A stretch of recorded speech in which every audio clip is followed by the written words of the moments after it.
नमस्कार, मैं professor M.R. Sharma. आज हम श्रीमद् भगवत गीता विषय पर बात करेंगे। महाभारत ग्रंथ के भीष्म पर्व का अध्याय 25 से 42 तक ये श्रीमद् भगवत गीता है। इसमें 18 अध्याय हैं और 700 श्लोक हैं। अब प्रश्न उठता है कि महाभारत में किस उद्देश्य से भगवत गीता को कहा गया है, भगवत गीता का क्या महत्व है। भगवत गीता जीवन के बारे में, जीवन की सच्चाई से हमें परिचित कराती है। भगवत गीता अंधविश्वास व झूठी मान्यताओं से मुक्ति दिलाती है। भगवत गीता कई संदेहों को दूर करती है। भगवत गीता आत्मविश्वास का निर्माण करती है, हमें आत्मविश्वास दिलाती है। भगवत गीता अच्छी सोच का महत्व क्या है, इस पे प्रकाश डालती है। भगवत गीता ज्ञान की प्राप्ति का साधन है। भगवत गीता मन की शांति का साधन है। भगवत गीता पढ़ने से कष्टों से मुक्ति मिलती है। भगवत गीता का नियमित पाठ करने से, इसे नियमित पढ़ने से कई फायदे हमें मिलते हैं। भगवत गीता पढ़ने से हमेशा सुख, शांति और समृद्धि मिलती है। हमारे मानसिक शांति का हमें अनुभव होता है और हमारे मन से नकारात्मक दूर भाग जाती है। नकारात्मक का नेगेटिविटी जो है वो दूर चली जाती है। भगवत गीता पढ़ने से जीवन की कई परेशानियों को समझने और उनसे छुटकारा पाने की हमें युक्ति मिलती है। भागवत गीता को पढ़ने से मनुष्य के आत्मबल में वृद्धि होती है, उसके आत्मबल बल प्राप्त होता है और भगवत गीता पढ़ने से मनुष्य साहसी और निडर बन जाता है। भगवत गीता को एक अत्यंत ही पवित्र ग्रंथ हमारी संस्कृति में माना गया है। भगवत गीता हमारी संस्कृति का मूल है और सभी विद्वानों ने इसकी भूरी भूरी प्रशंसा की है। भगवत गीता के 18 अध्याय हैं। इसमें प्रमुख जो पहला अध्याय है वो है अर्जुन विषाद योग, दूसरा है सांख्य योग, तीसरा अध्याय है कर्म योग, चौथे अध्याय को ज्ञान कर्म संन्यास योग कहते हैं और पांचवें अध्याय को कर्म संन्यास योग कहा गया है। छठे अध्याय को आत्म संयम योग कहा गया है। सातवें अध्याय को ज्ञान विज्ञान योग कहा गया है और आठवें अध्याय को अक्षर ब्रह्म योग कहा गया है। नौवें अध्याय को राज विद्या राजगुह्य योग कहा गया है। 10वें अध्याय को विभूति योग नाम से वर्णन किया गया है। 11वें अध्याय विश्व रूप दर्शन है। 12वें अध्याय को भक्ति योग के नाम से जाना जाता है। 13वां अध्याय क्षेत्रज्ञ विभाग नाम से जाना जाता है। 14वां अध्याय गुणत्रय विभाग के नाम से जाना जाता है। 15वां अध्याय पुरुषोत्तम योग है। 16वां अध्याय देवासुर संपदा है। 17वां अध्याय श्रद्धात्रय है विभाग है और 18वां अध्याय मोक्ष संन्यास योग है। इसमें जो मोक्ष संन्यास योग 18वां जो अध्याय है वो सबसे बड़ा है।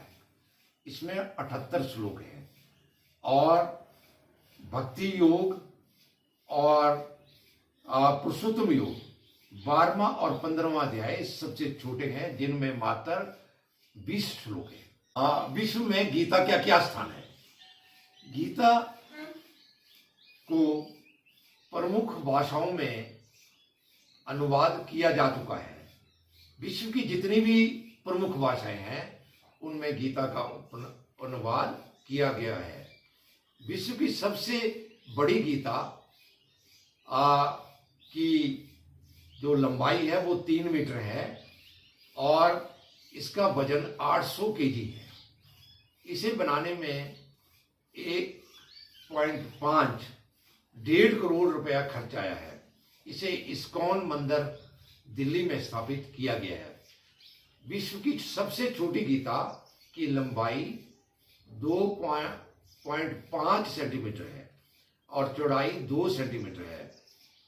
इसे यूपी के बलिया में रखा गया है। ये 1956 में प्रकाशित की गई थी और केवल 100 किताबें ही इसकी प्रकाशित हुई थी। भगवत गीता पूरे विश्व की धरोहर है। भारतीय शास्त्रों में इसका रचना काल 3145 बीसी माना गया है। हालांकि पश्चिम के कुछ विद्वान इसे बाद की रचना मानते हैं, लेकिन हमारे जनमानस में इसे 3000 बीसी से पूर्व का ही माना गया है। इसके रचयिता वेद व्यास ऋषि हैं, जिन्हें हम श्री कृष्ण द्वैपायन व्यास के नाम से जानते हैं। ये भारत के सबसे प्राचीन धर्म और जिसे हम सनातन धर्म कहते हैं, हिंदू धर्म कहते हैं, का एक मुख्य ग्रंथ है। श्रीमद् भगवत गीता उपनिषदों का सार है। इसका सबसे पहला इंग्लिश ट्रांसलेशन चार्ल्स विल्किंस ने 1785 ईस्वी में किया था। इसका फ्रेंच ट्रांसलेशन 1787 ईस्वी में किया गया और इसका जर्मन ट्रांसलेशन 1802 में किया गया। भारत में गीता प्रेस गोरखपुर इसकी 14 करोड़ प्रतियां आज तक पब्लिश कर चुका है। गीता प्रेस की स्थापना 1923 में हुई थी और ये भारतीय शास्त्रों को प्रकाशित करने में महत्वपूर्ण भूमिका निभा रहा है। गीता प्रेस गोरखपुर में आज तक 10 करोड़ रामचरितमानस का भी पब्लिकेशन किया है और 2021 में गीता प्रेस को गांधी पीस प्राइज भी दिया गया था। भारत की सभी भाषाओं में भी भगवत गीता का अनुवाद किया जा चुका है और गीता संपूर्ण मानव के लिए है। ये किसी धर्म विशेष के लिए नहीं है। गीता किसी संप्रदाय विशेष के लिए नहीं है। ये संपूर्ण विश्व के लिए है, संपूर्ण मानव जाति के लिए है। गीता के जो प्रमुख विषय हैं उनमें है कर्म योग, सांख्य योग, भक्ति योग, ज्ञान योग, बुद्धि योग आदि आदि। श्रद्धावान लभते ज्ञानम तत्पर संयतेन्द्रिया, ज्ञानम लब्ध्वा परम शांति अचिरेण अधिगच्छति। गीता के अध्याय 4 श्लोक 39 में कहा गया है कि जो श्रद्धावान है,